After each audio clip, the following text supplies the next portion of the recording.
بسم اللہ الرحمن الرحیم۔ السلام علیکم ورحمۃ اللہ وبرکاتہ۔ امید ہے تمام طلباء و طالبات خیریت سے ہوں گے۔ آج اسلامیات کے لیکچر میں ہم اسلام کا سیاسی نظام پڑھیں گے۔ پچھلے لیکچر میں بھی ہم نے اسی کے بارے میں پڑھا تھا کہ اسلام کا سیاسی نظام کیا ہے اور اس کا کچھ تعارف پڑھا تھا ہم نے، لیکن اس لیکچر کے اندر ہم 3 چیزیں پڑھیں گے کہ اسلام اور تھیوکریسی کیا ہے، شورائی اور جمہوری ریاست کیا ہوتی ہے،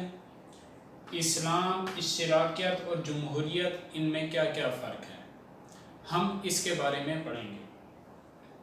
سب سے پہلے اسلام اور تھیوکریسی کسے کہتے ہیں کہ دیکھیں، آج کے دور کے اندر یہ کہا جاتا ہے کہ اسلام کے اندر تھیوکریسی بالکل نہیں ہے، اسلام تھیوکریسی نہیں لے کر آیا۔ اگر اسلام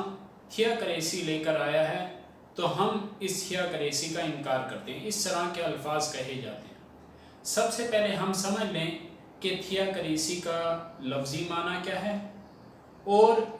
اس کا استعمال کیسے غلط استعمال کیا گیا اور یہ کس طرح یہ غلط معنی میں استعمال ہونے لگا۔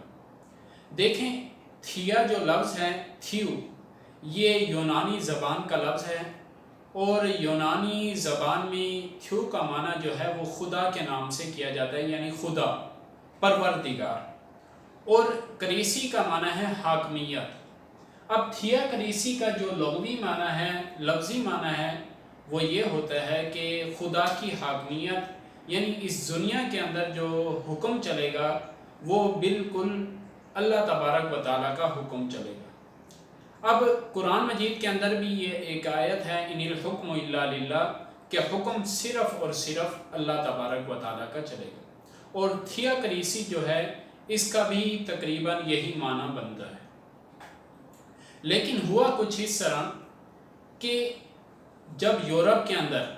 عیسائیوں کی حکومت قائم ہوئی تو عیسائیوں نے بھی تھیوکریسی قائم کی۔ اب لیکن عیسائیت جو ہے وہ زیادہ سے زیادہ عبادات اور ان چیزوں کے بارے میں تو بتاتی ہے، لیکن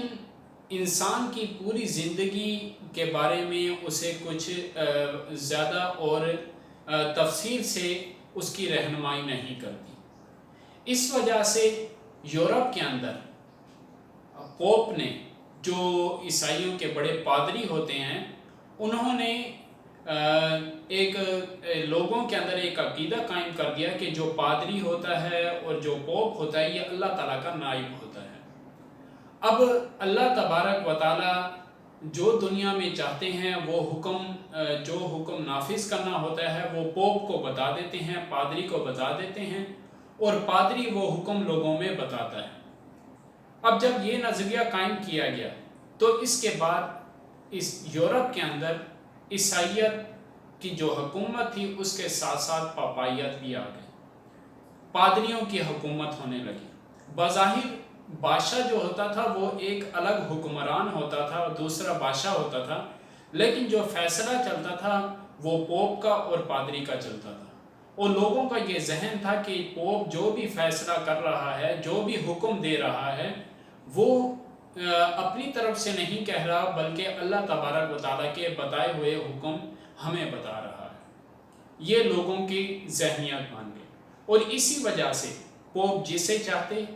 بادشاہ بنا لیتے اور جسے چاہتے اسے تختہ دار پر لٹکا دیا جاتا تھا۔ لیکن جب یہ تصور حد سے زیادہ بڑھا تو اب یہ پاپائیت تھی۔ اب اس کا جو اصل جو بنیاد تھی وہ انہوں نے کہا تھا تھیوکریسی، یعنی اللہ تعالیٰ کی حاکمیت، اور اللہ تعالیٰ کی حاکمیت کا نام لے کر انہوں نے پاپائیت شروع کر دی، یعنی پوپ نے اپنے حکم نافذ کرنا شروع کر دیے۔ ظاہر سی بات ہے کہ اللہ تبارک و تعالیٰ انہیں کوئی حکم نہیں دیتا تھا اور نہ ہی وحی انہیں ہوتی تھی، وہ اپنی طرف سے اپنی منمانی کے مطابق لوگوں پر حکم نافذ کیا کرتے تھے۔ اب اسلام بھی کہتا ہے کہ اسلام کے اندر اللہ تبارک و تعالیٰ کی حاکمیت ہے۔ اب اسلام کی اللہ تبارک و تعالیٰ کی حاکمیت اور جو عیسائیوں کی نام نہاد تھی، عیسائیوں کی، یہودیوں کی اور برہمنوں کی، ان تمام نے یہی تھیاکریسی اپنائی تھی۔ اب اس کے اندر ان دونوں کے درمیان جو بنیادی فرق ہے وہ یہ ہے کہ اسلام کے اندر جو حاکم اعلیٰ ہے وہ اللہ تبارک و تعالیٰ ہے، اور اللہ تعالیٰ نے اپنے تمام کے تمام احکامات قرآن مجید کے اندر یا نبی کریم صلی اللہ علیہ وسلم کے ذریعے احادیث کے اندر واضح طور پر بیان کر دی ہیں۔ اب اس کے اندر کوئی پیچیدگی نہیں ہے، تمام کے تمام احکام اور قانون بالکل واضح ہیں، اور اس سے ان کے اندر نقطے کے برابر بھی فرق نہیں ہو سکتا۔ لیکن جو عیسائیوں کی تھیاکریسی تھی اس کے اندر ایسی بات نہیں تھی، بلکہ وہ اللہ تعالیٰ کے قانون کا نام لے کر اپنی مانیاں کیا کرتے تھے، اپنے ہی فیصلے لوگوں پر نافذ کیا کرتے تھے۔ ایک تو یہ تھا۔ اب دوسرا یہ تھا کہ تھیاکریسی کے اندر دوسری جو بات تھی وہ یہ تھی کہ علم پر پابندی تھی، اس لیے کہ پوپ کہتے تھے کہ اگر وہ ان کا نظریہ تھا کہ اگر لوگوں کو پڑھنے کی اجازت دے دی جائے گی تو ہماری جو حاکمیت ہے، ہم جس طرح لوگوں پر ظلم کر رہے ہیں یہ لوگوں پر واضح ہو جائے گا۔ اسی وجہ سے انہوں نے لوگوں پر علم کے بارے میں، علم کے میدان میں پابندی لگا دی، اور یہ مذہب کے بارے میں جو تعلیم ہے یہ ایک خاص فرقے کی اجارہ داری ہو گئی اس پر،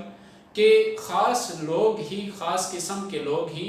مذہب کی تعلیم حاصل کرتے تھے، اس کے علاوہ کسی کو بھی مذہب کی تعلیم حاصل کرنے کی اجازت نہیں تھی۔ تورات پڑھنے کی اجازت نہیں تھی، انجیل پڑھنے کی اجازت نہیں تھی، اور ان کا ترجمہ کرنے کی بھی اجازت نہیں تھی۔ لیکن اسلام کے اندر ایسا نہیں۔ اسلام کے اندر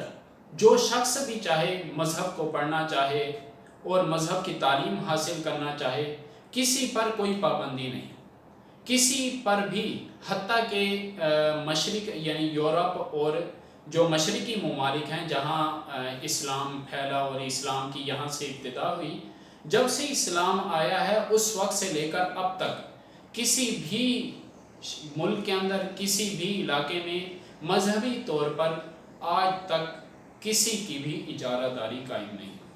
بلکہ جس کا دل چاہتا ہے وہ پڑھتا ہے اور وہ پڑھ سکتا ہے۔ لیکن یورپ کے اندر تقریباً 15ویں صدی تک، 15ویں 16ویں صدی تک یہی علم پر پابندی رہی، اور کسی کو ترجمہ کرنے کی اور مذہب کے بارے میں پڑھنے کی اجازت نہیں تھی۔ اگر کوئی مذہب کے بارے میں جاننا چاہتا تو وہ پوپ سے اور پادری سے رجوع کرتا تھا، اور پادری اور پوپ اسے جو بتاتے وہی اس کے بارے میں لوگوں تک کا تصور یہ تھا کہ یہ اللہ تعالیٰ نے اسے وحی کیا ہے اور اللہ تعالیٰ نے اسے الہام کیا ہے۔ دوسرا فرق تو یہ ہو گیا۔ تیسرا فرق یہ ہے کہ تھیاکریسی کے اندر جو ہے رہبانیت ہے، یعنی وہ یہ سمجھتے ہیں کہ انسان حضرت آدم علیہ السلام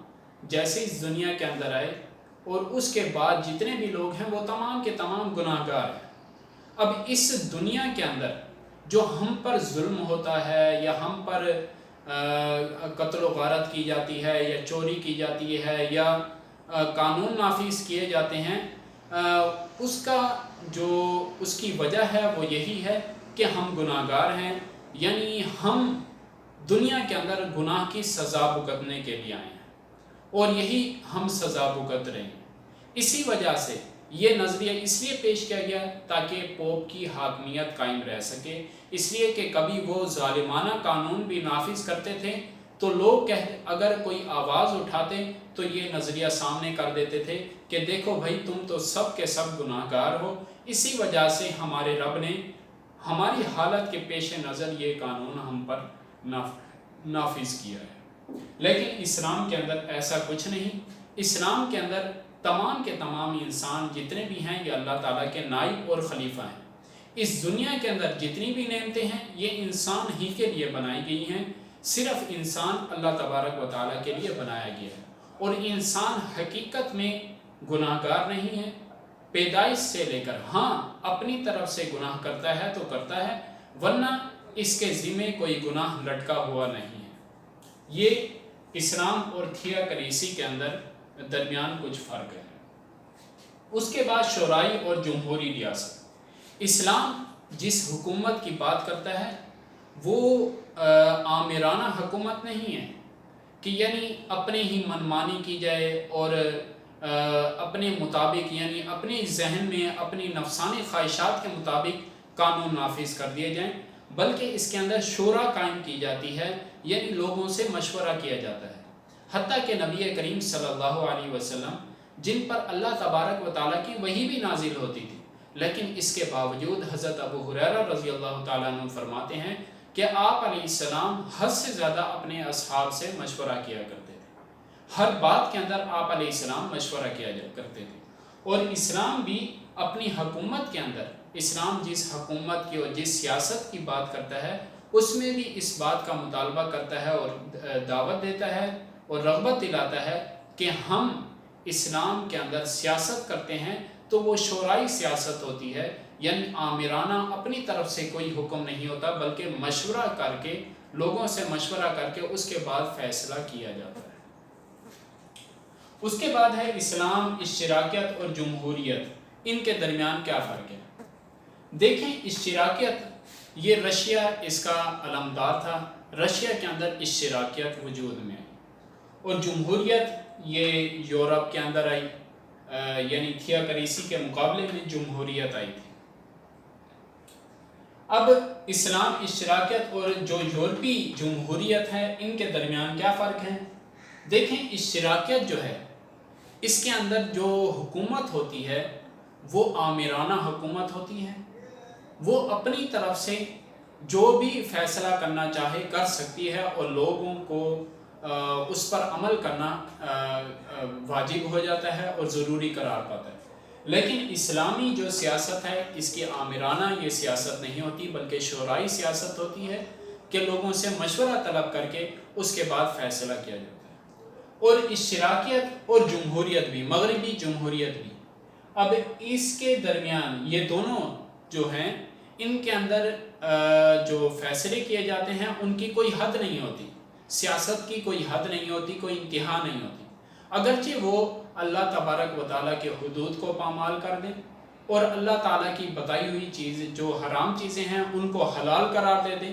یہ تمام اختیارات حکومت کو ہوتے ہیں، اشتراکیت میں بھی اور مغربی جمہوریت کے اندر بھی۔ حتیٰ کہ آپ دیکھتے ہوں گے مغربی جمہوریت کے اندر، یعنی یورپ کے اندر،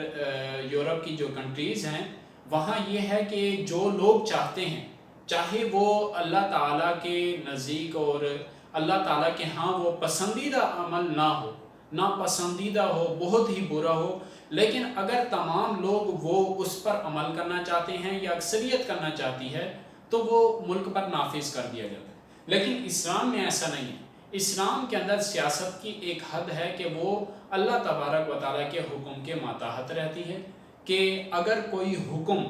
یعنی اگر پوری ملک کے لوگ بھی ایک چیز کا مطالبہ کرنے لگیں اور وہ اللہ تعالیٰ کی طرف سے ناجائز اور حرام ہو تو وہ اسلامی سیاست کے اندر ہرگز جائز نہیں ہوگا۔ اور دوسرا یہ ہے کہ اشتراکیت کے اندر فرد کی کوئی حیثیت نہیں ہوتی، فرد کی کوئی ملکیت نہیں ہوتی، فرد کی کوئی خصوصیت نہیں ہوتی، بلکہ وہ سیاست کا، ریاست کا ایک حصہ ہوتا ہے اور ریاست اسے جیسے چاہے استعمال کر سکتی ہے۔ لیکن اسلام کے اندر فرد کی بھی ایک الگ حیثیت ہے، اس کی خصوصیت ہے، اس کی ملکیت ہے، اس کے الگ حقوق ہیں۔ یہ تمام چیزیں اسلام نے ہمیں اپنی سیاست کے اندر سکھائی ہیں۔ آج کے لیکچر کے لیے اتنا ہی، اگلے لیکچر تک کے لیے اجازت۔ السلام علیکم ورحمۃ اللہ وبرکاتہ۔